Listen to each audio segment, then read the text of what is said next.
Wow, Marvel did it again with this shitburger. First, they forced non-Darfleck down our throats. Then they decide to release Jessica Jones. They claim this is based on Alias. Well, after watching all 6 seasons of Alias, I can tell you Marvel has no idea what they're talking about. First off, the main character in Alias is Elektra, not Jessica Jones. So immediately, they got the name of the main character completely wrong. How do you do that? In Alias, Elektra is a ninja. Or a spy, I think. I can't keep track. Here, she's a PI. Seriously, Marvel, don't say your show is based on something it clearly isn't. Jessica Jones even tries for some themes. The most obvious theme is that only evil men wear purple. What a terrible lesson to teach children. And since Marvel is for kids and DC is for adults, we know immediately that this is a show for children. That's why we frequently find the characters playing leapfrog in this show. For some reason, they're all really bad at it. I guess another theme is that adults suck at leapfrog. What a pile of shit. Such a terrible show.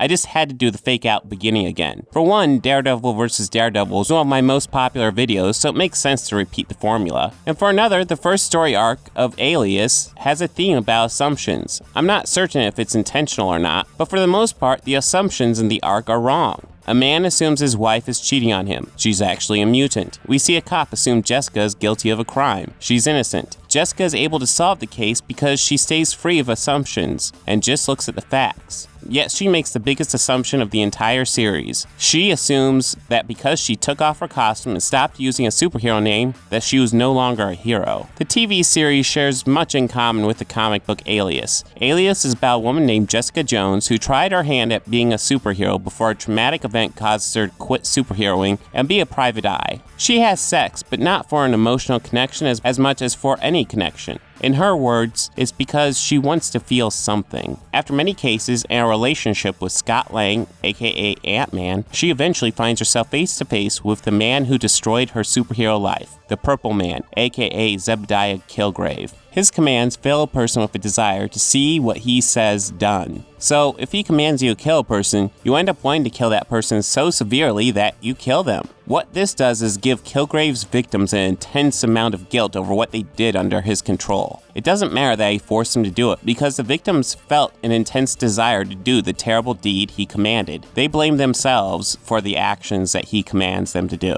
Jessica Jones was possessed and controlled by the Purple Man for 8 months. He never raped her, but he did have her spend hours begging him to. Eventually, in a fit of rage, he commanded her to kill the Avengers. She got one blow against Scarlet Witch before the rest of the group pounced her and pummeled the crap out of her. Eventually, Miss Marvel, who was Jessica's friend, called him off. With therapy from Jean Grey, they were able to help Jessica recover from her Purple Man experience and even gave her the ability to block him from her mind. If you've seen the show, which you should because I will dive into spoilers this time, a lot of this sounds familiar and a lot is different. I'll lay my cards on the table and say Alias was a great comic book series, and the TV series Jessica Jones improves on it in almost every aspect. Not all, though. In the show, Jessica has no interest in putting on a costume and being a superhero. It's her stepsister, Trish, who encourages her to pursue the hero gig. It was better than the name you came up with. Jewel is a great superhero name. Jewel is a stripper's name, a really slutty stripper.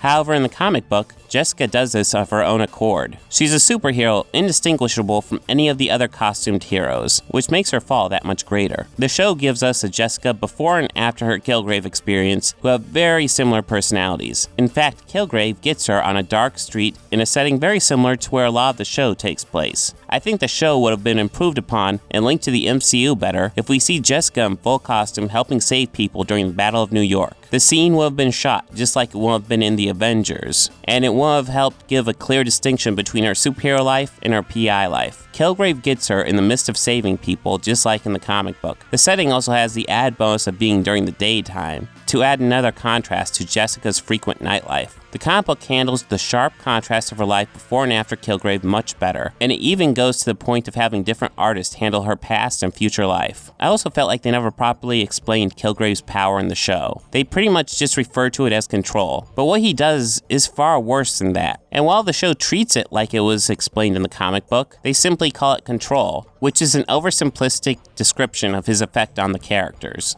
And since I'm already pointing out issues with the show, what's up with the collection of Kilgrave's victims deciding to go angry villager on Jessica at the specific time when she's holding Kilgrave hostage? And I am gonna track that wannabe gumshoe down and make her explain herself to me. Who's with me? She's right. Jessica knows more than she's letting on. Also, what's up with Trish having just enough bullets to shoot out the glass but not Kilgrave? His last 2 escapes were pure luck. He obviously had some sort of plan in the isolation room having Hogarth cut the wire, but what could have been? Most likely scenario would be Jessica just comes in and stops him. Then he's in trouble. He just lucked out that Trish decided to go all guns blazing on him and have her gun jam or run out of bullets before she killed him. And I know it's a TV series and it has a budget, but I would have enjoyed one really good flying shot instead of what we get throughout the show, which is never all that impressive. But the show does better in the comic book in a lot of other ways. There's a theme that exists in the comic book, but it's really fleshed out in the show, and that theme is abusive relationships. There's Luke and Jessica, Jerry and Wendy, Jerry and Pam, Trish and Simpson, aka Nuke, and the pivotal relationship of the whole series, Jessica and Kilgrave. We used to do a lot more than just touch hands. Yeah. It's called rape. What? Which part of staying in 5-star hotels, eating in all the best places, doing whatever the hell you wanted is rape? The part where I didn't want to do any of it. Each relationship has an abusive person involved, and the other part of the couple must decide how to handle it. Is the person worthy of redemption? Is the person not worth having a relationship with? Or is the person so abusive that extreme measures must be taken? So now that I understand your bullshit, it's all that I see when I look at you. You're repulsive. The show also presents us with a far more realized Kilgrave than the comic book ever gave us. The psychology of a man who gets everything he wants. It's something I never thought about before the show. But how messed up would a guy be who gets everything he asks for? I never know if someone is doing what they want or what I tell them to. Oh, poor you. You have no idea, do you? I have to painstakingly choose every word I say. The real standout of the cast is David Tennant, and part of the reason he works so well on Doctor Who is the fun charm he brought to the role. Human beings, you are amazing! Ha! That's so. But apart from that, you're completely mad. He brings a fair amount of charm to the character of Kilgrave, which makes the character all the more terrifying. But all the performances are top-notch here. Krysten Ritter does a great job of pulling the series together with her broken yet still heroic Jessica Jones. Mike Colter's Luke Cage isn't quite the Luke Cage I'm used to. The idea that he won't be a hero is a sharp contrast to the character I'm familiar with. Being a hero just puts a target on your back. However, he is honorable and likable, which are other key characteristics of Luke Cage. I feel like we're getting the pre-hero version of the character, and we'll get the regular hero version of the character when his series is released. Another aspect that the comic book did better than the show is its references to other Marvel comics. In the show, the MCU references feel pretty ham-fisted. There's you, me, the big green dude and his crew.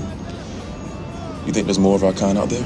While in the comic book they flow quite nicely. A cool bit that the comic book has is that Jessica Jones went to Peter Parker's high school and had a crush on him. It's also seen that the car crash that gave Jessica her powers happened within a few days of Peter being bitten by the radioactive spider and losing his Uncle Ben. He attempts to reach out to her, but she rejects him in her grief, which is supremely bittersweet. She got new superpowers but blames herself for her parents' death, while Peter got superpowers and blames himself for his uncle's death. If two characters could truly understand and help each other out more, I have no idea who they'd be. But as I said, the references in the TV show aren't as fluid. The most obvious is the appearance of Claire from Daredevil, which really hurt the pace of the season finale. It felt like the characters were relaying information to each other that the audience already knew. And since it's not dramatic reveals, it's just boring. He controls minds.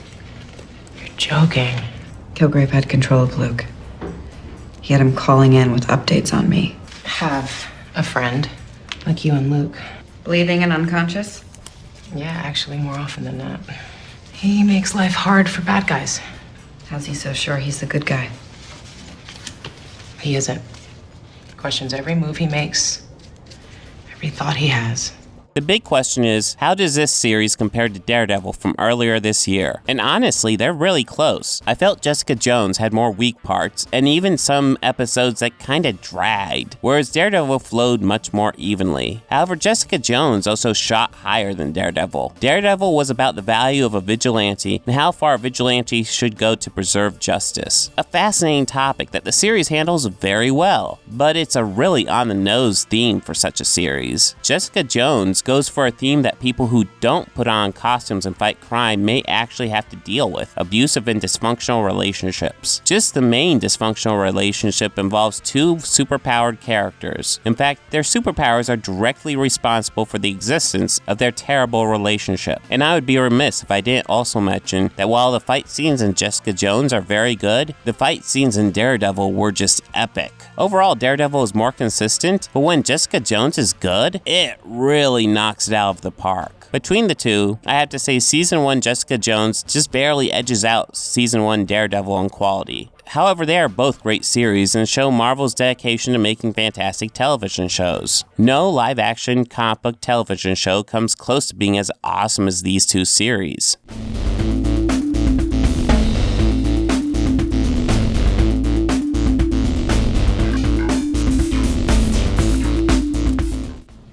I once told a man to go screw himself. Can you even imagine?